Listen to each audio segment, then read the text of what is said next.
Hello students, welcome to Physics for Tone. In this video, we will discuss about potential step whose energy is more than the step height. ठीक है, potential step के बारे में बात करेंगे जिसमें जो एनर्जी होती है वो स्टेप हाइट से ज़्यादा होती है। ये जो पार्टिकल की एनर्जी है वो स्टेप हाइट से ज़्यादा है। सो उससे पहले इस टॉपिक के बारे में कुछ जान लेते हैं कि क्या होता है। सेम वैसे ही क्लासिकल व्यू आता है, क्वांटम मैकेनिकल व्यू आता है। अब मानो कि हमारे पास कोई बॉल है, ठीक है, वो एक हिल को अप्रोच कर रही है। अगर जो बॉल है वो टकरा के चली जाएगी वापस, ये हमने लास्ट वीडियो में किया था। बट अगर बॉल की एनर्जी जो है वो ज़्यादा है, वो उसको क्या कर जाएगी, क्रॉस कर जाएगी, रिफ्लेक्ट बैक नहीं करेगी, ठीक है। बट यहाँ पे क्या होता है, जो पार्टिकल है वो क्या करता है, रिफ्लेक्ट बैक, यहाँ पे क्लासिकली रिफ्लेक्ट बैक नहीं करता, वो क्या करता है, इसको ट्रांसमिट कर जाता है। यहाँ पे हमारे पास कोई भी रिफ्लेक्शन वाला कंपोनेंट नहीं आता। सो देखो, जैसे ये हमारे पास कोई पार्टिकल है, वो इसको अप्रोच कर रहा है और उसकी एनर्जी स्टेप हाइट से ज़्यादा है, तो इट मीन्स वो क्या करेगा, ट्रांसमिट कर जाएगा।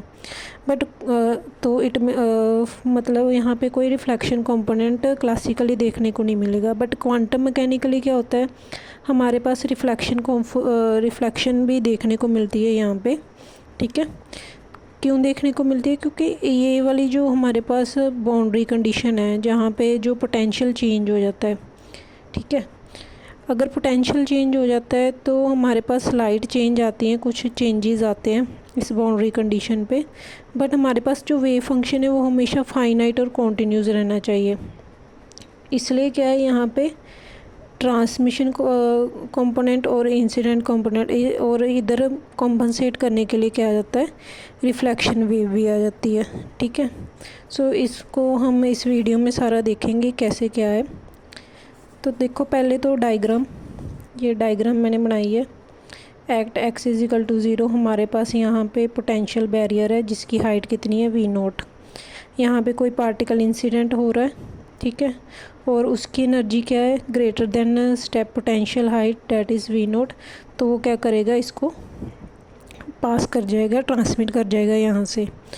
इस रीजन में जो पार्टिकल है वो फ्रीली मूव करता है रीजन 1 में, और वहाँ पे उसका पोटेंशियल क्या होगा, फिर 0, क्योंकि उस पर अगर हमारे पास फ्री पार्टिकल है उस पर ऊपर कोई फोर्स नहीं लग रही। और फोर्स क्या होता है हमारे पास, negative gradient of scalar potential V। तो अगर फोर्स 0 है तो पोटेंशियल भी क्या होगा, 0। और रीजन 2 में हमारे पास पोटेंशियल क्या होता है, V0।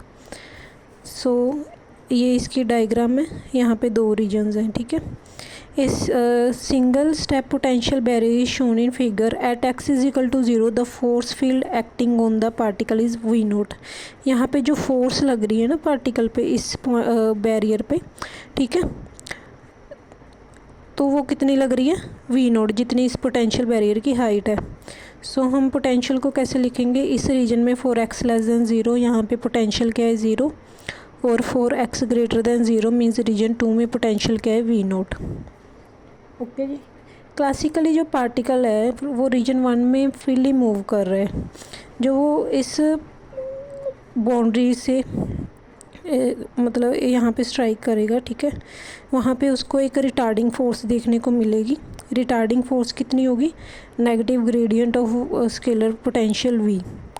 बट उस जो फोर्स लगेगी उसकी वजह से ये रिफ्लेक्ट बैक नहीं होगा, उसकी वजह से इसकी वेलोसिटी डिक्रीज़ हो जाएगी। मतलब जितनी वेलोसिटी से पार्टिकल इस रीजन में मूव कर रहा था उतनी वेलोसिटी से अब इस रीजन में मूव नहीं करेगा, वहाँ पे उसकी वेलोसिटी क्या हो जाएगी, कम हो जाएगी। बट वो मीन्स रिफ्लेक्ट बैक नहीं करेगा, वो ट्रांसमिट कर जाएगा, ठीक है। सो क्लासिकली जो पार्टिकल है वो हमेशा क्या कर जाता है, ट्रांसमिट कर जाता है। सो क्लासिकल व्यू में देखो, classically a particle in region 1 can move freely as the force field is 0। यहाँ पे force field 0 होती है तो यहाँ पे freely move करता है particle. It experience a retarding force at x is equal to 0, और उस पर कितनी फोर्स लगती है, retarding force, negative gradient of potential V towards the left, and its velocity decreases, उसकी वेलोसिटी डिक्रीज़ होती है, and it would not be reflected, reflect नहीं होता है at x is equal to 0 पे, क्योंकि जो पार्टिकल है उसके पास इनफ एनर्जी है ताकि वो रीजन 2 को क्रॉस कर सके, है ना। हमने यही कंसिडर किया है कि उसकी जो एनर्जी है वो स्टेप हाइट से ज़्यादा है, तो इट मीन्स वो उसके पास इनफ एनर्जी है कि वो रीजन 2 को पास कर जाएगा। तो पार्टिकल जो है वो रिफ्लेक्ट नहीं करेगा, हमेशा क्या करेगा, ट्रांसमिट करेगा। आई होप आपको ये क्लियर होगा। ओके जी। सो ये तो हमारे पास था classical view. But quantum mechanical view वो क्या कहता है कि यहाँ पे पार्टिकल जो है ना उसका वेव फंक्शन रिफ्लेक्ट भी करता है। ठीक है, पार्टिकल तो ट्रांसमिट कर जाता है बट उसका जो वेव फंक्शन है वो क्या करता है, वो भी क्या है, रिफ्लेक्ट बैक करता है। तो उसको प्रूव करने के लिए हम पहले वेव फंक्शन देखेंगे। वेव फंक्शन देखने के लिए हम पहले श्रोडिंगर वेव इक्वेशन लगाएंगे, क्योंकि हमें पता है जो पोटेंशियल है वो टाइम के इंडिपेंडेंट है, टाइम पे डिपेंड नहीं कर रहा। सो हम यहाँ पे कौन सी इक्वेशन लेंगे, time independent Schrodinger wave equation. So क्या कहती है कि हमारे पास d² psi by dx² plus 2m by h² E minus V psi किसकी इक्वल होता है, 0 के। अब हम ये इक्वेशन सोल्व करेंगे रीजन 1 रीजन 2 में। वहाँ से हमारे पास कॉन्स्टेंट्स आएंगे, उनकी वैल्यूज़ निकालेंगे बाउंड्री कंडीशंस लगा के। ठीक है, सो पहले हम रीजन 1 के लिए देख लेते हैं। रीजन 1 में जो है, यहाँ पे देखो रीजन 1 में यहाँ पे पार्टिकल फ्रीली मूव कर रहा है, उस पर पोटेंशियल कितना लग रहा है, फोर्स कितनी लग रही है, 0। सो यहाँ पे हमारे पास पोटेंशियल क्या हो जाएगा, 0 हो जाएगा। ठीक है, सो इक्वेशन 1 क्या बन जाएगी, ये d² psi by dx² plus 2m by h² E psi is equal to 0। ठीक है, so d² psi by dx² plus k1² psi is equal to 0। जो ये टर्म है ना 2m ई बाई h², इसको मैंने जो हमारे पास रीजन 1 में वेव है उसका वेव वेक्टर मान लिया। ठीक है, सो ये क्या है, k1²। ओके जी, इसको मान लेना अपनी इक्वेशन 3। और k1 की वैल्यू क्या है हमारे पास, √2m ई बाई h²। अभी रीजन 2 में देखो, रीजन 2 में हमारे पास पोटेंशियल किसकी इक्वल है, v0 की इक्वल। यहाँ पे v की जगह v0 पुट कर देंगे। सो ये आ जाएगा d² psi by dx² plus k2² psi is equal to 0। जो यहाँ पे k2² है उसकी वैल्यू क्या है, 2m E minus v0 by h²। k2 की वैल्यू क्या आ जाएगी हमारे पास, 2m E minus v0 by h²। ठीक है, ये हमारे पास क्या है, जो रीजन 2 में वेव वेक्टर है वो उसकी वैल्यू। आप देख सकते हो यहाँ पे जो वेव वेक्टर की वैल्यूज़ हैं वो इक्वल नहीं है ना। तो हम अगर वेव लेंथ देखें, वेव लेंथ क्या होता है, रीजन 1 में वेव की लेंथ देखें तो 2 पाई k, सॉरी k किसकी इक्वल होता है, 2 पाई बाई लैम्डा के। लैम्डा क्या आ जाएगा, 2 pi by k1। So lambda 2 क्या आ जाएगा, 2 पाई बाई k2। तो लैम्डास की वैल्यूज़ भी क्या है, इक्वल नहीं आएंगी। तो यहीं से ही हमें पता चलता है कि अगर ये इक्वल नहीं आ रही हैं, ठीक है, इंसिडेंट वेव और ट्रांसमिटेड वेव के लिए, तो यहाँ पे कोई और वेव भी होनी चाहिए जो इन दोनों को इक्वल करेगी। वो कौन सी होती है, रिफ्लेक्टेड। यहाँ पे रिफ्लेक्शन कंपोनेंट भी हमें देखने को मिलेगा। ठीक है, सो देखो ये थी हमारे पास इक्वेशन 3 जो रीजन 1 के लिए आई थी, ये रीजन 2 के लिए आई थी हमारे पास इक्वेशन। ठीक है, इन दोनों के अगर हम जनरल सोल्यूशन देखो, इन दोनों जनरल सोल्यूशन देखेंगे, इन दोनों ही इक्वेशंस में हमारे पास कॉम्प्लेक्स टर्म नहीं है, एयोटा वाली टर्म नहीं है। सो इनके जो जनरल सोल्यूशन होंगे वहाँ पे हमारे पास एयोटा वाली टर्म्स आएंगी। ठीक है, सो फर्स्ट वाले के लिए देख लेते हैं, रीजन 1 के लिए जनरल सोल्यूशन क्या है, जो हमने इक्वेशन मान ली है। ठीक है, सेकंड ये वाली, इसका जनरल सोल्यूशन ये है ए ई रेस्ट पर iota k1x plus B e raised पर माइनस एयोटा k1x। और सेकेंड रीजन के लिए क्या है, सी ई रेस्ट पर iota k2x plus D e raised पर माइनस एयोटा k2x। यहाँ पे ए बी सी और डी दोनों ये चारों क्या है, आर्बिट्रेरी कांस्टेंट है, जिनकी वैल्यूज़ हम मतलब फाइंड आउट कर सकते हैं बाउंड्री कंडीशंस लगा के। ठीक है, अब देखो ये हमारे पास जनरल सोल्यूशन आ गए, ये बहुत इम्पोर्टेंट है। ओके जी, क्या है, एक तो फर्स्ट वाला ए ई रेस्ट पर एयोटा k1x और प्लस बी ई रेस्ट पर माइनस एयोटा k1x। और सेकेंड रीजन में क्या है, सी ई रेस्ट पर iota k2x plus D e raised पर माइनस एयोटा k2x। ठीक है, अब देखो जो रीजन 2 है ना, जहाँ पे x ग्रेटर देन 0 है, यहाँ पे अगर जो x है उसकी वैल्यूज़ मतलब 0 से ज़्यादा है, अगर इन्फिनिटी पुट करें तो 1/∞ तो 0 बन जाएगा ना। तो यहाँ पे कोई भी हमारे पास देखो, the term d(e⁻∑k2x is rejected because there is nothing in region 2 to create a cause of reflection. ये जो रिफ्लेक्शन वाला है ना, ये उसको शो कर रहा है, बट हमारे पास रीजन 2 में रिफ्लेक्शन करने के लिए कुछ भी नहीं है, ठीक है ना। यहाँ पे तो सिर्फ ट्रांसमिशन होगी, यहाँ पे रिफ्लेक्शन नहीं हो सकती, यहाँ पे हो सकती है। सो जो रीजन सेकंड के लिए हम जो रिफ्लेक्शन वेव है, रिफ्लेक्शन जो वेव वाला कंपोनेंट है, उसको क्या कर देंगे, रिजेक्ट कर देंगे, मतलब ये वाला, ठीक है। सो हमारे पास जो सेकंड रीजन के लिए वेव फंक्शन वो क्या बचेगा, Ce⁻∑k2x, और ABC की वैल्यूज़ हम बाउंड्री कंडीशंस लगा के फाइंड कर सकते हैं। सो हमारे पास ये psi1 आ गया और ये psi2 आ गया। अब हम बाउंड्री कंडीशंस लगाएंगे जैसे हमने लास्ट वीडियो में लगाई थी, ठीक है। सो देखो बाउंड्री कंडीशंस क्या होती हैं कि हमारे पास जो आइगन फंक्शन होता है और उसका फर्स्ट डेरिवेटिव हमारे पास क्या होना चाहिए, फाइनाइट, सिंगल वैल्यूड और कॉन्टीन्यूस होना चाहिए। सो देखो बाउंड्री कंडीशन फर्स्ट है, जो हमारे पास आइगन फंक्शन है, that must be finite continuous at x = 0। So finite और कॉन्टीन्यूस होना चाहिए ये साई जो है, तो जितना रीजन 1 में था उतना ही रीजन 2 में होना चाहिए, ठीक है। सो हम यहाँ पे पुट कर देंगे, एक तो ये वाली इक्वेशन में और ये वाली इक्वेशन में। यहाँ पे 0 पुट करो, e⁻�0 तो 1 बन जाएगा, यहाँ पे क्या आ जाएगा, a + b, और यहाँ पे भी e⁻�0 1 बन जाएगा, ये क्या आ जाएगा, c आ जाएगा ना। सो psi1 psi2 के इक्वल आना चाहिए, मतलब a + b किसके इक्वल आएगा, c के इक्वल, ठीक है। सो a + b किसके इक्वल आ गया, c के। ये मान लेनी है आपने इक्वेशन 8। अब सेकंड आपने बाउंड्री कंडीशन लगानी है कि फर्स्ट डेरिवेटिव जो है वो भी क्या होना चाहिए, फाइनाइट और continuous at x = 0। So first derivative जितना रीजन 1 में था उतना ही रीजन 2 में होना चाहिए, तभी कॉन्टीन्यूस होगा, है ना। और कहाँ पे देखना है, x = 0। सो पहले आप इसका फर्स्ट डेरिवेटिव जब करोगे, a⁻k1 आगे आ जाएगा, a⁻k1a, और ये -a⁻k1b ये आगे आ जाएगा, ठीक है जी।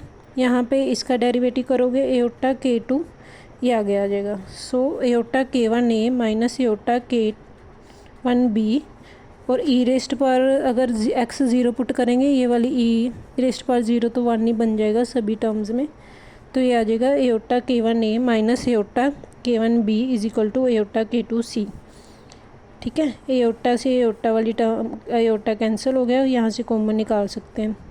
सो ये आ गया a - b = k2/k1 × c। इसको मान लेना आपने इक्वेशन 9। अब हमने इन दोनों इक्वेशंस को सॉल्व करना है, ठीक है। देखो जब आप ऐड करोगे, b से b कैंसिल हो जाएगा, तो क्या आएगा, 2a = यहाँ पे c कॉमन आ जाएगा, 1 + k1 k2 + k1, है ना। और 2a है, a2 उधर जाके मल्टीप्लाई हो जाएगा, तो क्या बन जाएगा, c/2 1 + k2/k1। अगर आप सब्ट्रैक्ट करोगे तो यहाँ पे 2b आ जाएगा, और यहाँ पे राइट साइड में क्या आ जाएगा, c कॉमन आ जाएगा, 1 - k2/k1, और फिर 2 उधर डिवाइड कर देना है। सो b की वैल्यू क्या आ जाएगी, c/2 1 - k2/k1, ठीक है। ये आप एलिमिनेशन मेथड लगा के फाइंड आउट कर सकते हो वैल्यूज़।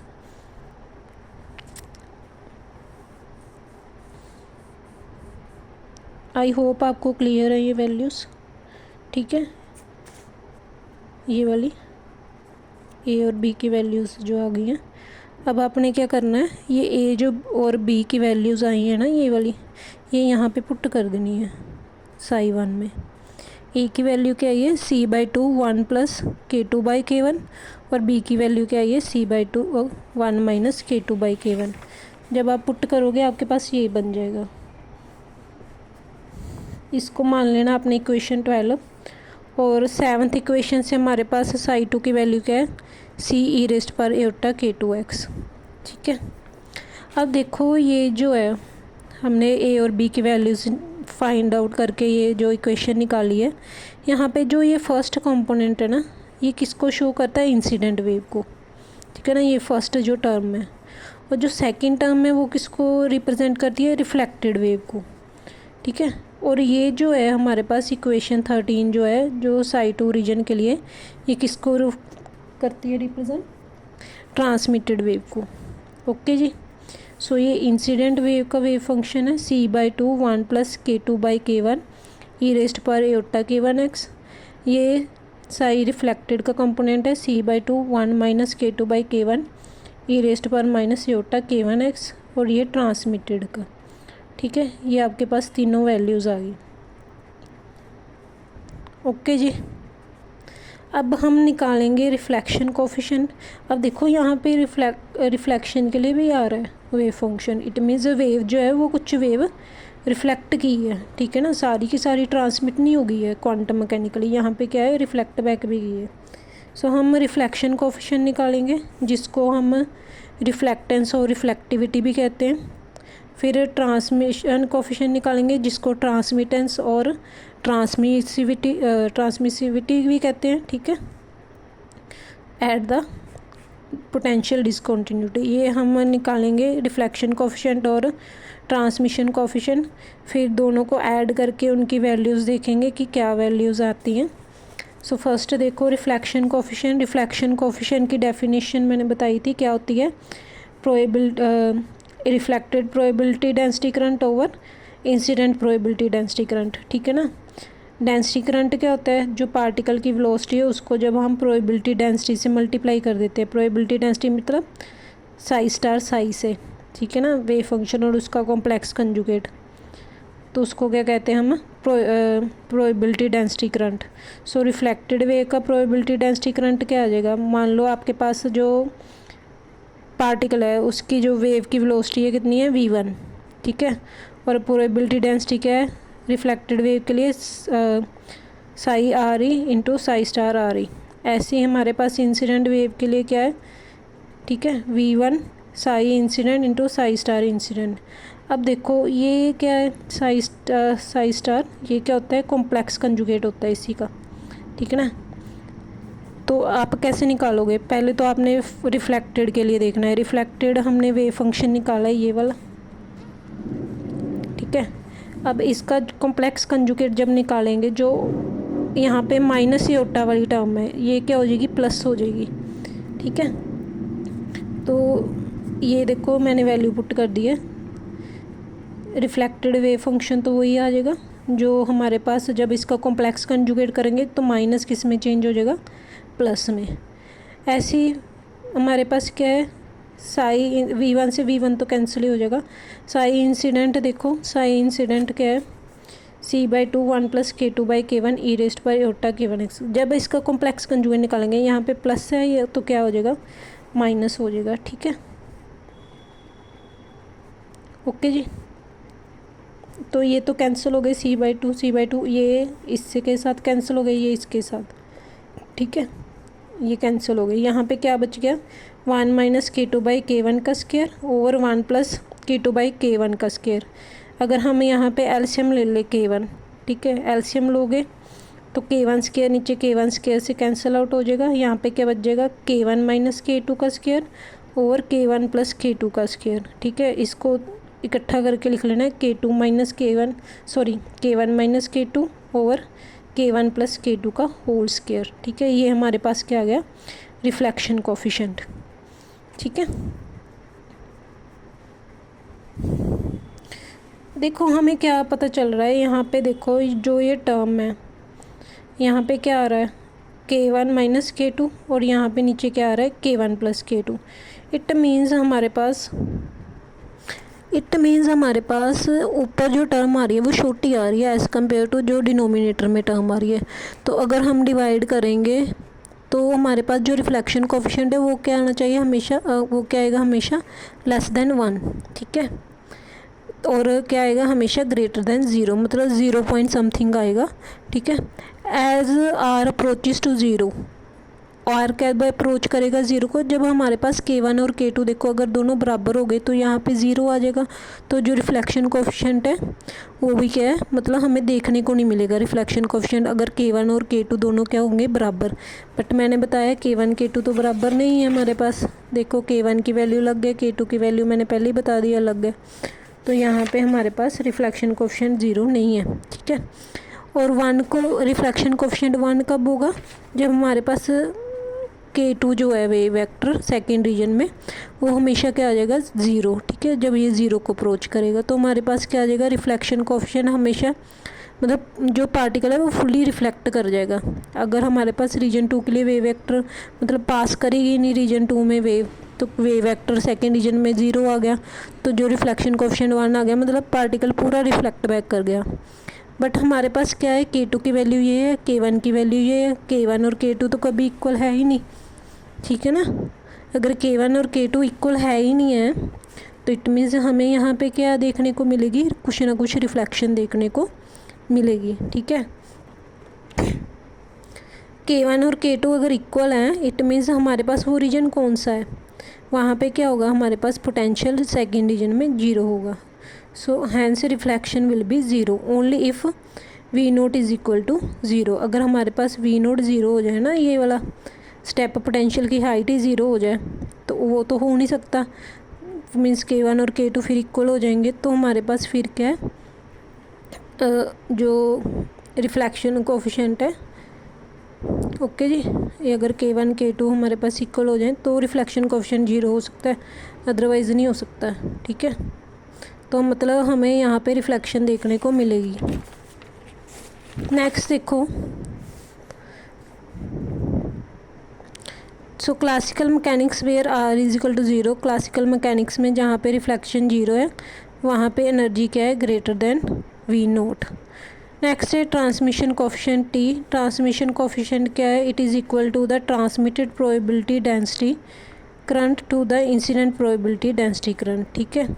अब देखो हमारे पास ट्रांसमिटेड प्रोबेबिलिटी डेंसिटी करंट है, तो हम क्या लेंगे, जो पार्टिकल की वेलोसिटी है सेकेंड रीजन में into transmitted probability density over जितनी वेलोसिटी पार्टिकल की रीजन 1 में इनटू साई इंसिडेंट, ठीक है ना, साई इंसिडेंट प्रोबेबिलिटी डेंसिटी, ठीक है। यहाँ पे हम रिफ्लेक्शन भी अगर लेते तो V1 आना था, क्योंकि वो रीजन 1 में ही होनी है थी रिफ्लेक्शन। बट यहाँ पे जो ट्रांसमिटेंस हो रही है, ट्रांसमिट हो रही है वेव, वो सेकेंड रीजन में हो रही है, तो यहाँ पे हम V2 लेंगे, ओके। और देखो यहाँ पे वेलोसिटी किसकी इक्वल होती है, मोमेंटम बाय मास के। यहाँ पे भी क्या होगी, मोमेंटम बाय मास के, सॉरी वेलोसिटी किसकी इक्वल होती है, हाँ मोमेंटम बाय मास के। मास से मास कैंसिल हो जाएगा, यहाँ पे क्या आ जाएगा P2 बाय P1, ठीक है। और आपने यहाँ पे सेम ट्रांसमिटेंस और उसका कॉम्प्लेक्स कंजुगेट निकाल के ये वैल्यूज़ पुट कर देनी है, साई इंसिडेंट और उसका कॉम्प्लेक्स कंजुगेट निकाल के वैल्यूज़ पुट कर देनी। C से C कैंसिल हो जाएगा, 2 × 2 4 आ जाएगा। और ये जो है e⁻⁴ K2x, ये टर्म्स भी कैंसिल आउट हो जाएंगी, ठीक है। ये K1 जब एलसीएम लेंगे, यहाँ पे देखो थोड़ा सा यहाँ लिखा हुआ है, जब आप एलसीएम लोगे ना तो जो K1 है वो ऊपर चला जाएगा। सो K1 × K1 K1 स्क्वायर बन जाएगा, नीचे क्या बनेगा K1 + K2 K1 + K2 K1 + K2 का स्क्वायर, ओके जी। आई होप आपको ये क्लियर है। देखो ये जो मोमेंटम है, मैंने आपको बताया था मोमेंटम की वैल्यू क्या होती है, एनर्जी की वैल्यू क्या होती है, मोमेंटम का स्क्वायर बाय 2m, ठीक है। यहाँ से मोमेंटम क्या आ जाएगा, √2me। ऐसे फॉर रीजन 1 मोमेंटम क्या आएगा, √2me। और ये किसकी वैल्यू है, देखो K1 स्क्वायर की वैल्यू क्या थी, 2me/h², ठीक है। ये इधर रूट कर दो, h² क्या बन जाएगा, h², ये उधर जाके मल्टीप्लाई हो जाएगा, तो हमारे पास क्या बन जाएगा K1h²। मतलब P1 किसके इक्वल है, फर्स्ट रीजन में मोमेंटम किसके इक्वल है, momentum of the particle K1h² के इक्वल। सेकेंड रीजन में क्या है, √2me - V0, ठीक है। ये किसके इक्वल आएगा, K2h² के इक्वल। ये हमारे पास क्या आ गई, जो मोमेंटम की वैल्यूज़ आई हैं P1 और P2 आपने यहाँ पे पुट कर देनी है, ठीक है। h² से h² कैंसिल हो जाएगा, यहाँ पे क्या बन जाएगा, K1 एक यहाँ से कैंसिल हो जाएगा, ठीक है। तो ये आ जाएगा 4K1 K2 over K1 + K2 का स्क्वायर। ये क्या है हमारे पास, ट्रांसमिशन कोफिशिएंट क्या है, 4K1 × K2 over K1 + K2 का स्क्वायर, ठीक है। अब आप देखो यहाँ पे प्रोडक्ट है, यहाँ पे क्या है स्केयर, बट फिर भी हमारे पास वैल्यूज़ जो आएंगी, ठीक है, वो क्या आ जाएगी, ट्रांसमिशन कोफिशिएंट क्या आएगा, लेस देन 1 आएगा हमेशा।